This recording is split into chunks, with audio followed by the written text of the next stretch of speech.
الحمد لله رب العالمين، الصلاة والسلام على سيد الأنبياء وأشرف المرسلين وعلى آله وصحبه أجمعين، أما بعد۔ اللہ سبحانہ وتعالیٰ نے قرآن شریف کو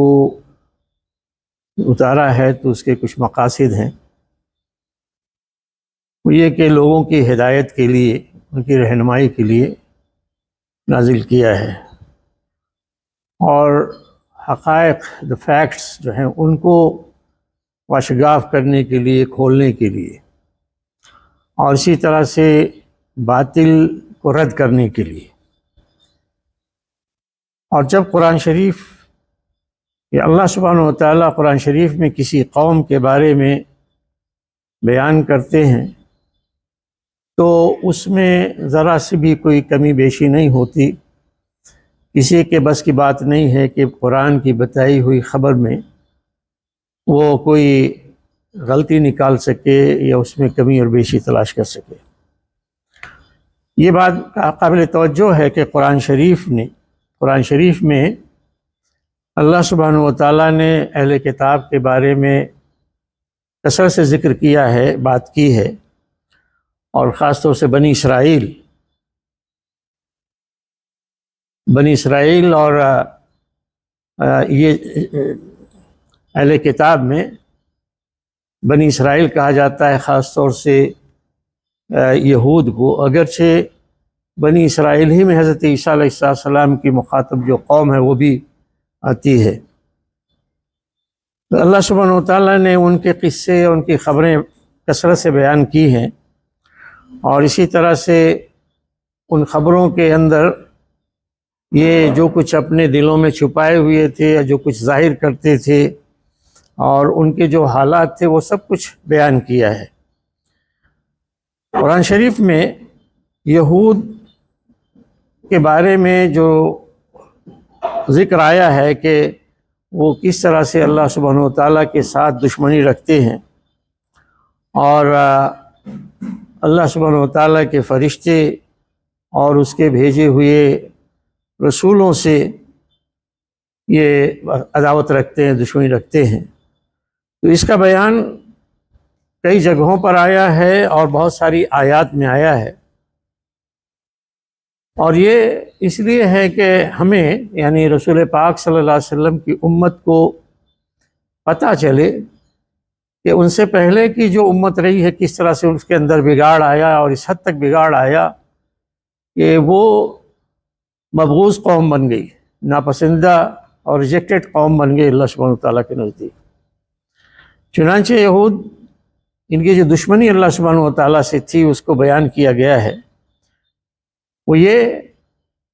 تو بہت ہے، چند ایک چیزیں امام صاحب نے آج بیان کی ہیں، ان میں سے ایک یہ کہ وہ اللہ سبحانہ وتعالیٰ کو فقر کا طعنہ دیتے ہیں، پاورٹی۔ اللہ جو ہے وہ غریب ہے، فقیر ہے۔ اللہ سبحانہ وتعالیٰ بہت ہی بلند ہے ان کی اس بیہودہ بات سے۔ قرآن شریف میں آتا ہے کہ لَقَدْ سَمِعَ اللَّهُ قَوْلَ الَّذِينَ قَالُوا إِنَّ اللَّهَ فَقِيرٌ وَنَحْنُ أَغْنِيَاءُ سَنَكْتُبُ مَا قَالُوا وَقَتْلَهُمُ الْأَنْبِيَاءَ بِغَيْرِ حَقٍّ وَنَقُولُ ذُوقُوا عَذَابَ الْحَرِيقِ ذَلِكَ بِمَا قَدَّمَتْ أَيْدِيكُمْ وَأَنَّ اللَّهَ لَيْسَ بِظَلَّامٍ لِّلْعَبِيدِ۔ اللہ نے ان لوگوں کی بات سن رکھی ہے جو کہتے ہیں کہ اللہ فقیر ہے اور ہم مالدار ہیں، نحن اغنیاء، یہ یہود اپنے بارے میں کہتے ہیں۔ ہم جو کچھ بھی وہ کہتے ہیں اور کہا ہے اس کو لکھ رکھیں گے، اور اسی طرح سے وہ انبیاء کو ناحق قتل کرتے رہے ہیں، یہ واقعات بھی ہم نے لکھ رکھے ہیں، اور پھر ہم کہیں گے کہ یہ آگ، جلانے والی آگ کا مزہ چکھو، یعنی وہ دن آئے گا ان کو اس کی سزا ملے گی، جہنم میں آگ میں جلائے جائیں گے، اور یہ اس لیے ہوگا کہ تمہارے ہاتھوں کی، اپنے ہاتھوں کی کرتوت ہے، یہی عمل تم نے کر کے آگے بھیجا ہے، ورنہ اللہ سبحانہ وتعالیٰ تو بندوں پر ذرہ برابر بھی ظلم کرنے والا نہیں، یہ بندے خود اپنے پر ظلم کرتے ہیں۔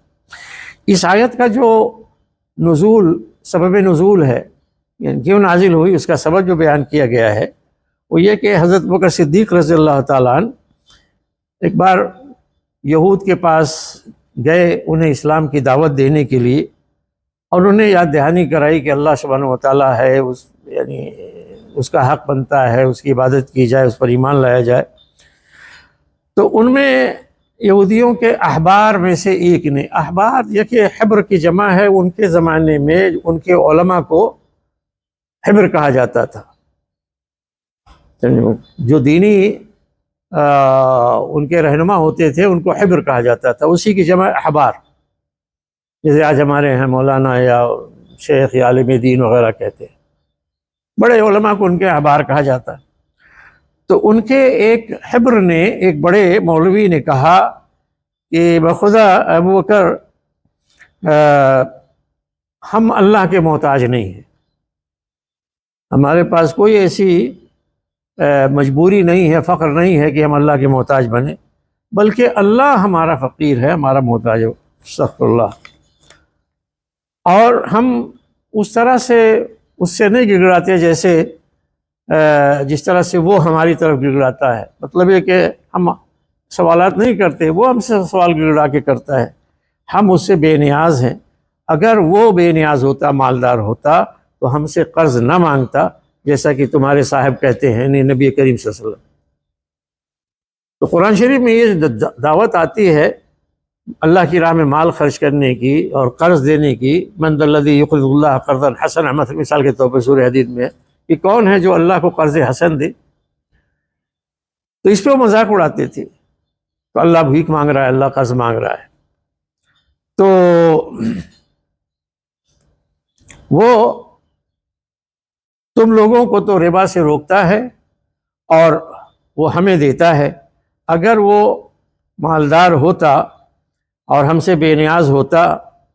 تو پھر ہمیں ربا نہ دیتا، یعنی اپنے پاس بچا کے رکھتا، اس کو ضرورت ہوتی ہے۔ ربا کا مطلب ہوتا ہے سود، سودی مال اپنے پاس بچا کے رکھتا، لیکن وہ تم کو محروم کرتا ہے اور ہم کو دیتا ہے، اور وہ ہم سے پھر مانگتا ہے۔ اگر وہ اس کے پاس ہوتا مال و دولت تو وہ جو ہے ہم کو نہ دیتا۔ بہرحال جب قومیں بگڑتی ہیں تو اسی طرح کی حجت ان کے پاس رہتی ہے۔ ایک چیز ہوئی، یہود جو اللہ تعالیٰ سے دشمنی رکھتے تھے، اس میں سے یہ بھی ہے کہ اللہ سبحانہ وتعالیٰ کو وہ بخل کا طعنہ دیتے تھے، بڑے بخیل۔ وقالت الیہود ید اللہ مغلولہ، یہودی کہتے ہیں کہ اللہ کے ہاتھ بندھے ہوئے ہیں۔ بندھے ہوئے ہونے کا مطلب یہ ہے کہ بخیل ہے، مغلولہ بندھے ہوئے، یعنی وہ خرچ نہیں کرتا۔ حضرت عباس، عبداللہ بن عباس رضی اللہ تعالیٰ عنہ کہتے ہیں کہ اس سے مراد وہ یہ نہیں ہے کہ وہ یہ کہتے ہیں کہ اللہ کے ہاتھ بندھے ہوئے ہیں، ہاتھ یعنی کوئی جس مثال کے پر رسی سے باندھ دیا جائے، بلکہ ان کے کہنے کا مطلب یہ ہے کہ اللہ بخیل ہے، جو کچھ اس کے پاس ہے اس کو خرچ نہیں کرتا۔ تو یہ ان کا قول ہے۔ تو مغلولہ کے لفظی معنی تو یہی ہوتے ہیں بندھے ہوئے ہونا، تو بندھے ہوئے ہونا، لیکن یہ ایک تعبیر ہے حقیقت میں بخیل ہونے کی۔ تو اللہ سبحانہ وتعالیٰ نے ان کا یہ جو بیہودہ قول تھا اس کا جواب یوں دیا وہیں پہ، غلت ایدیہم ولعنوا بما قالوا بل یداہ مبسوطتان ينفق کیف یشاء، ان کے ہاتھ بندھے ہوئے ہیں، یہودیوں کے ہاتھ بندھے ہوئے ہیں، اور ان پر لعنت کر دی گئی ہے بوجہ ان کی اس بات کے جو کہتے ہیں اللہ کے بارے میں کہ اس کے ہاتھ بندھے ہوئے ہیں، بلکہ اس کے تو ہاتھ کھلے ہوئے ہیں۔ یہ کھلے ہونے کا مطلب یہ ہے کہ وہ خرچ کرتا ہے، وہ جس طرح سے چاہتا ہے خرچ کرتا ہے، ينفق کیف یشاء، جیسے چاہتا ہے خرچ کرتا ہے۔ پھر یہودیوں کی جو اللہ تعالیٰ سے دشمنی ہے اس میں سے یہ بھی ہے کہ وہ بھی عیسائیوں کی طرح اللہ کے لیے ولد یا اولاد کے مدعی ہیں، دعوے دار ہیں۔ ان کے یہاں کم ہے لیکن ہے، جس طرح سے مبالغہ کر کے مثلا دوسری قومیں انہوں نے لوگوں کو اللہ کا اوتار بنا دیا یا اللہ کی جگہ بنا دیا، اللہ کا بیٹا بنا دیا۔ تو یہ بھی کہتے تھے کہ یہود کہتے ہیں وقالت الیہود عزیر ابن اللہ، حضرت عزیر رضی اللہ علیہ السلام یہ بنی اسرائیل کی قوم میں گزرے ہیں بزرگ، تو ان کے بارے میں یہ کہتے تھے کہ اللہ کے بیٹے ہیں، حالانکہ اللہ سبحانہ وتعالیٰ آل اولاد سے بے نیاز ہے، بدیع السماوات والارض ان یکون له ولد ولم تکن له صاحبۃ وخلق کل شیء وهو بكل شیء علیم، کہ اللہ سبحانہ وتعالیٰ تو سارے آسمان اور زمین کا موجد ہے، بنانے والا ہے، اسے کہاں ضرورت ہے آل اولاد کی۔ نہ تو اس کی کوئی بیوی ہے، اور اس نے تمام چیزوں کو پیدا کیا اور ہر چیز کا وہ علم بھی رکھتا ہے، یعنی وہ کسی کا محتاج نہیں ہے۔ گویا اہل اولاد ہونا، بیٹے ہونا، یہ حقیقت میں ایک یعنی جس کے پاس ہے وہ محتاج ان کا ہوتا ہے۔ انسانوں کے بارے میں کہ انسان جو ہے اس کی ضرورت ہے، اس کا احتیاج ہے کہ اس کے اہل اولاد ہو، نہیں ہوتا ہے تو کتنی بڑی محرومی وہ محسوس کرتا ہے۔ اللہ سبحانہ وتعالیٰ کو اس کی کسی ضرورت نہیں ہے۔ اور اللہ تعالیٰ نے یہ بھی فرمایا، اس کا ترجمہ یہ ہے کہ اللہ تعالیٰ اب جو ہمارا رب ہے بہت ہی بزرگ و برتر ہے، نہ تو اس کی کوئی بیوی ہے اور نہ ہی کوئی اولاد۔ رہ گئے حضرت عزیر رضی اللہ تعالیٰ عنہ، دیکھیے بار بار رضی اللہ عنہ، علیہ السلام کا جو لفظ ہونا چاہیے۔ حضرت عزیر کے بیٹا ہونے کا انہوں نے جو دعویٰ کیا، تو یہ حقیقت میں بنی اسرائیل میں ایک نہایت ہی نیک اور صالح انسان تھے، اور یہ بھی کہا گیا ہے کہ یہ وہی شخص ہیں کہ جن کو قرآن شریف میں جن کا ذکر آیا ہے کہ اللہ تعالیٰ نے انہیں 100 سال تک کے لیے موت دی اور پھر اس کے بعد انہیں زندہ کیا، سورہ بقرہ میں ہے۔ اور انہوں نے ان کے بیٹے ہونے کا دعویٰ اس وجہ سے کیا کیونکہ حضرت عزیر کا خود اپنے بارے میں یہ دعویٰ ہے کہ وہ تورات کو انہوں نے اثر نو نکالا۔ آپ جانتے ہیں کہ تورات جب بابل میں یہ لوگ اسیر بنائے گئے تھے، قیدی، پوری قوم کی قوم جو ہے قیدی ہو گئی تھی، اس وقت ان کا پورا صحیفہ مٹ گیا تھا، کچھ بچا نہیں تھا۔ بابل یہ علاقہ عراق کا ہوتا ہے، تو وہاں کے بادشاہ بنوخد نصر، اس نے پوری بنی اسرائیل کی قوم کو اپنے وقت میں اریسٹ کر کے اپنے ہاں لے کر گیا تھا، سب کچھ غلام بنا لیا تھا پوری قوم۔ اس وقت پوری تورات غائب ہو گئی تھی۔ حضرت عزیر ان کے پاس، ان کو یعنی یاد تھی، تو اپنے حافظے سے انہوں نے جب وہاں سے غلامی سے نجات ملی یا قید سے چھوٹے تو انہوں نے اثر نو تورات کو لکھا، اس لیے ان کا بڑا اونچا مقام ہوا اور انہوں نے ان کو بنا بیٹے کے منصب پہ بیٹھا دیا۔ یہودی چونکہ اللہ سبحانہ وتعالیٰ سے دشمنی کا اظہار کرتے ہیں، تو اللہ تعالیٰ کی دشمنی کے ساتھ انہوں نے جو اللہ کے مقرر فرشتے ہیں ان سے بھی دشمنی کی ہے، خاص طور سے حضرت جبریل علیہ السلام۔ اور اس کا سبب یہ ہے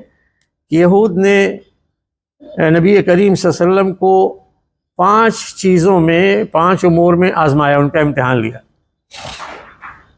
اور انہوں نے یہ وعدہ کیا کہ اگر یعنی نبی کریم صلی اللہ علیہ وسلم آخر نبی انہوں پہچان لیا، جان گئے اور بتا دیں گے، ان کو صحیح جواب دیں گے، تو وہ بھی ان کی نبوت کا گواہی دیں گے، اس پر ایمان لائیں گے اور ان کی پیروی کریں گے۔ تو انہوں نے 4 چیزوں کے بارے میں پوچھا، رسول اللہ صلی اللہ علیہ وسلم بتلایا، اور انہوں نے اس کی تصدیق کی، بالکل درست آپ نے جواب دیا۔ جب 5ویں چیز ہے، یہاں پہ یہ بیان نہیں کیا گیا وہ 4 چیزیں کیا ہیں، بس یہ 4 چیزیں پوچھی۔ 5ویں چیز جب آئی تو انہوں نے کہا کہ اب ایک رہ گیا ہے سوال، اور یہی وہ چیز ہے کہ آپ کو جواب دینا ہے، اگر آپ نے درست جواب دے دیا تو ہم آپ کی اتباع کریں گے۔ اور اس لیے کہ جتنے بھی نبی گزرے ہیں، ہر نبی کے پاس ایک فرشتہ ہوتا ہے جو اسے اللہ کی طرف سے خبر لے کر آتا ہے، تو ہمیں تم بتاؤ کہ تمہارے پاس آنے والا فرشتہ کون ہے، تمہارا ساتھی فرشتوں میں سے کون ہے؟ تو حضور پاک صلی اللہ علیہ وسلم نے جواب دیا کہ جبریل علیہ السلام۔ تب انہوں نے کہا کہ جبریل یہ وہی ہے کہ جو جنگ لے کر اترتا ہے اور لڑائی لے کر اترتا ہے اور عذاب لے کر اترتا ہے، یہ تو ہمارا ازلی دشمن ہے۔ یعنی ان کے جو تعلیمات لے کر آتے ہیں، ظاہر ہے کہ سب اللہ کی طرف سے لے کر آتے ہیں، تو کہنے کا ان کا مطلب یہ ہے کہ یہ تو جنگ کی چیزیں اور لڑائی کی چیزیں اور قتال کی، اور پھر یہ کہ ہمارا دشمن ہے، وہ سزائیں ہمارے اوپر نازل ہوتی رہیں، عذاب آتے رہے ہیں۔ اگر تم یہ کہتے کہ بجائے جبریل کے اگر یہ کہتے کہ میکائیل ہے وہ ہمارے اوپر وحی لے کر آتے ہیں، تو بات درست ہوتی، کیونکہ میکائیل جو ہے یہ رحمت لے کے نازل ہوتے ہیں، نباتات لے کے یعنی اگنے والی چیز یا اس کے اسباب لے کر نازل ہوتے ہیں جس کی وجہ سے سبزہ اگتا ہے اور بارش ہوتی ہے، تو یہ بات درست ہوتی ہے، جواب صحیح ہوتا اور ہم مان لیتے۔ تو اس وقت اللہ سبحانہ وتعالیٰ نے قرآن شریف میں یہ آیت نازل کی، قل من کان عدوا لجبریل، ترجمہ ہے کہ کہہ دو اے نبی کہ جو جبریل کا دشمن ہوا تو اسے معلوم ہونا چاہیے کہ جبریل نے قرآن کو تمہارے قلب پر اللہ کے اذن سے نازل کیا ہے۔ یہ جبریل کی اپنی کوئی مرضی نہیں ہے، اللہ کے اذن سے with his permission انہوں نے تمہارے دل پر اتارا ہے، اور یہ قرآن جو ہے اس کے مصداق ہے جو پہلے سے موجود ہے، یعنی اس قرآن کی پیشین گوئی پہلے سے موجود ہے تورات اور انجیل میں، اور یہ ہدایت ہے اور بشارت ہے مومنین کے لیے، اہل ایمان کے لیے۔ اور یہ کہہ دو کہ جو بھی اللہ کا دشمن ہوا، اس کے فرشتوں کا، اس کے رسولوں کا اور جبریل اور میکائیل کا، اسے معلوم ہونا چاہیے کہ اللہ سبحانہ وتعالیٰ ایسے کافروں کا دشمن ہے۔ یعنی کسی بھی فرشتے کا انکار کوئی معمولی چیز نہیں ہے، یہ اللہ کے کارندے ہیں کام کرنے والے، ان کا انکار، ان کے بارے میں غلط الفاظ، یہ کیا ہے کہ اللہ سے گویا دشمنی ہے۔ تو یہ رہی ان کی دشمنی حضرت جبریل علیہ السلام سے، کیونکہ وہ اللہ کے پاس سے وہ وہی نازل لے کر آتے تھے جو ان کی اپنی خواہش کے مطابق نہیں ہوتی تھی، اور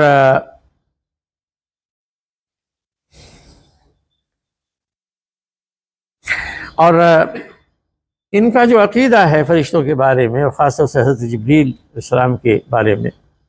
یہ کتنا پھسپھسا اور بودا ہے کہ وہ خود اس بات کا اقرار کرتے ہیں کہ وہ ملک مرسل ہیں، یعنی اللہ کی طرف سے بھیجے ہوئے فرشتے ہیں، لیکن اس کے باوجود سے ان سے نفرت کرتے ہیں۔ تو یہ عقل کے لحاظ سے اور عقیدہ کے لحاظ سے جو انسان پستی میں گرتا ہے، سمجھ لیجیے کہ بالکل آخری درجے میں گراوٹ ہے یہ، اور کوئی شبہ نہیں کہ یہ امت بھی، ہماری امت جب عقیدے کے بارے میں اس کے اندر گراوٹ آ جاتی ہے، بگاڑ آ جاتا ہے، تو پھر وہ شکار ہو جاتی ہے گراوٹ کا، اس کا بھی ڈاؤن فال ہوتا ہے جس طرح سے ان کا ہوا۔ اس لیے اس امت کو ان کے بارے میں آگاہ کیا گیا تاکہ یہ امت جو ہے نا بچتی رہے، عقیدے کے اندر کوئی بگاڑ نہیں آنا چاہیے۔ اور آگے فرمایا کہ اسی کی وضاحت کرتے ہوئے امام صاحب کہتے ہیں کہ حضرت جبریل علیہ السلام یہ جو کچھ بھی لے کر آتے ہیں، کوئی فیصلہ، کوئی حکم، کوئی اللہ کی طرف سے تعلیم، یہ اپنے پاس سے نہیں لے کر آتے، بلکہ وہ اللہ سبحانہ وتعالیٰ کے حکم سے لے کر آتے ہیں، جیسا کہ اللہ تعالیٰ نے فرمایا ان کے بارے میں، ان کی زبان سے، فرشتوں کی زبان سے، وَمَا نَتَنَزَّلُ إِلَّا بِأَمْرِ رَبِّكَ، ہم نہیں اترتے ہیں مگر تیرے رب کے حکم سے۔ فرشتے اللہ کے حکم سے نازل ہوتے ہیں۔ اور یہ بھی فرمایا کہ وَإِنَّهُ لَتَنزِيلُ رَبِّ الْعَالَمِينَ، یہ قرآن شریف اتارا ہوا ہے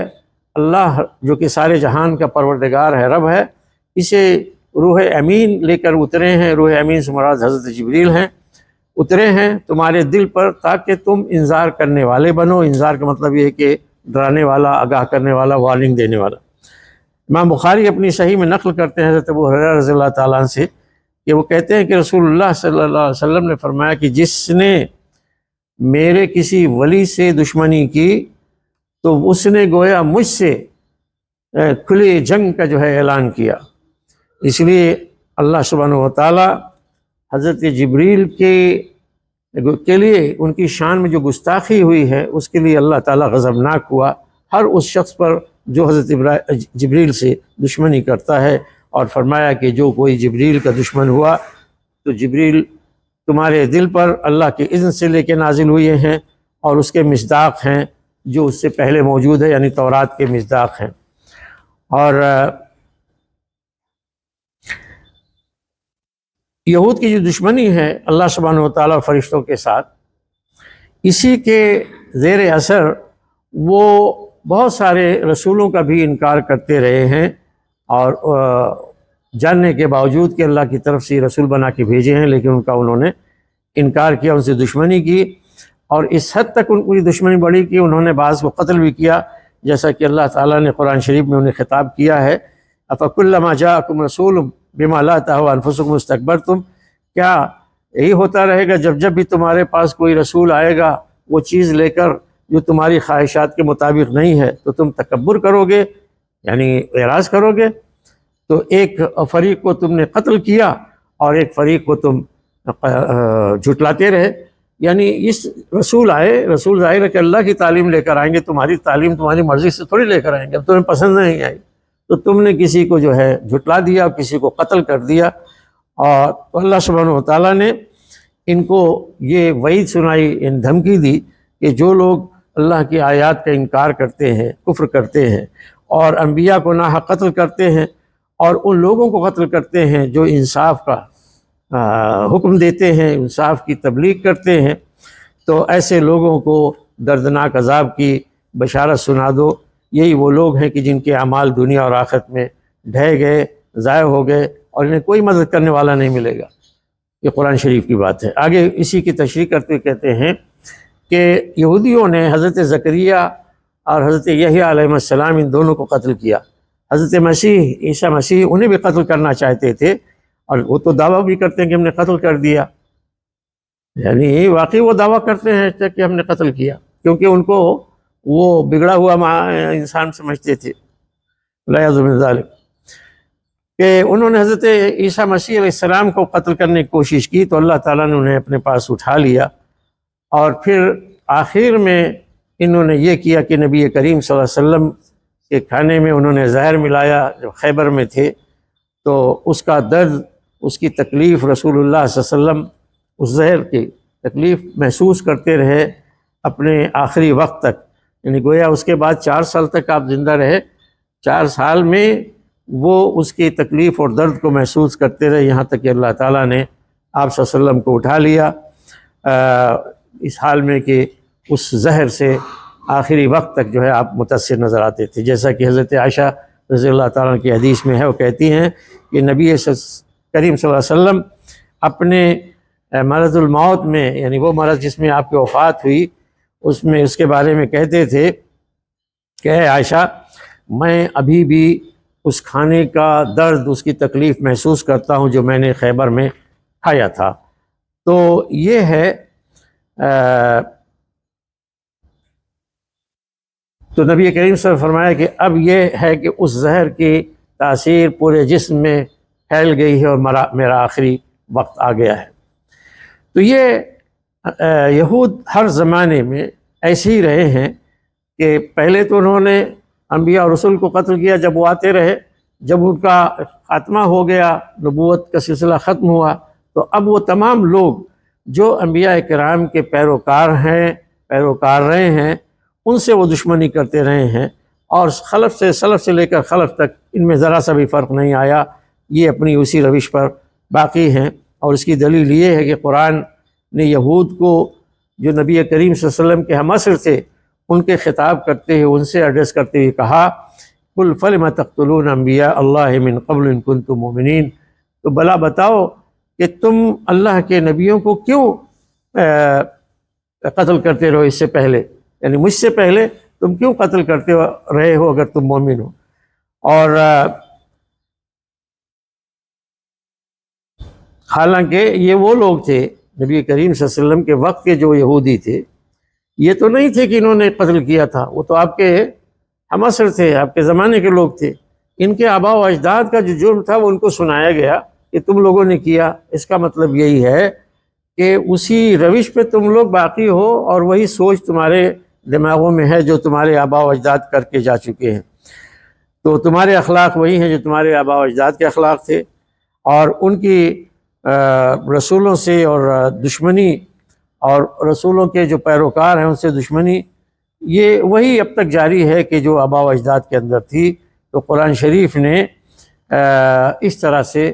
ان کی جو سنگ دلی ہے، دل سخت ہو گئے ہیں، ان کو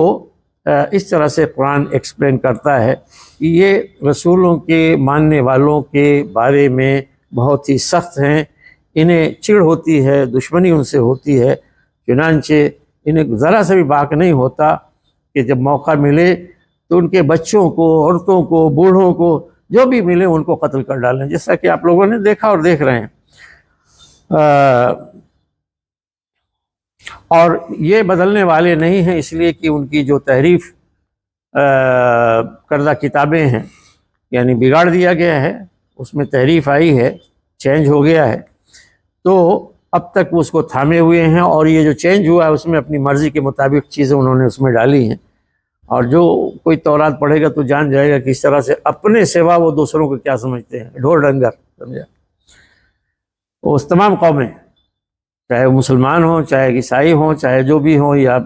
پیگنس ہوں، سب کو وہی جو ہے ایک سمجھتے ہیں کہ یہ کیا اس کی اصطلاح ہے، کیا جنٹائل،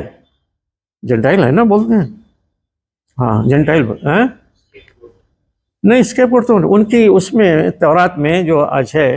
بائبل، اس میں جنٹائلس بولا گیا۔ جنٹائلس کا مطلب ہوتا ہے بالکل ڈھور ڈنگر، ہے نا، یہ وہ کہتے ہیں۔ تو ہم یہ گویا یہ تمام لوگ ان کے برابر نہیں، انسان نہیں۔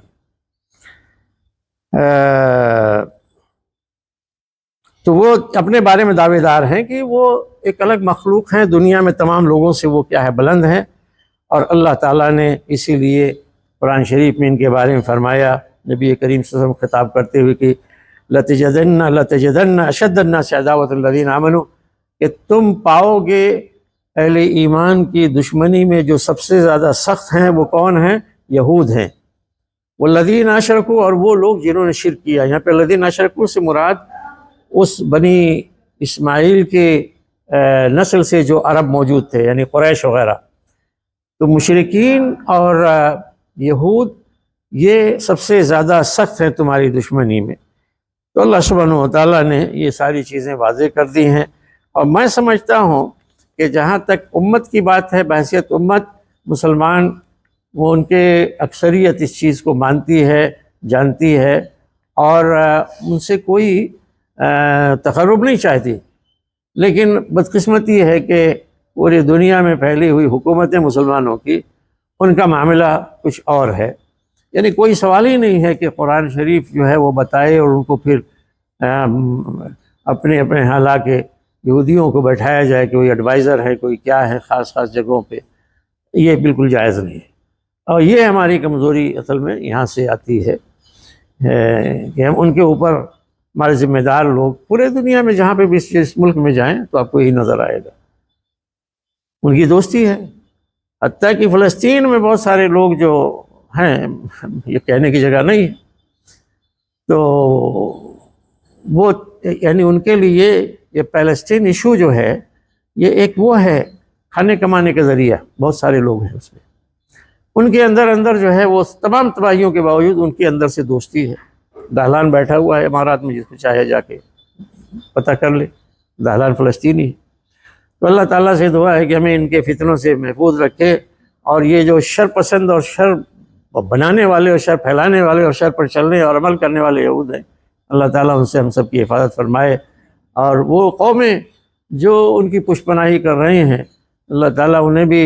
یعنی عقل سلیم عطا کرے، اور وہ جان لے کہ ان کے اوپر بھی یعنی باری آنے والی، اگر ان کو اسی طرح سے انہوں نے چھوڑے رکھا۔ یہ ایک چھوٹی سی قوم یہ پوری دنیا کو تباہ کرنے کا جو ہے پلان بنا رہی ہے،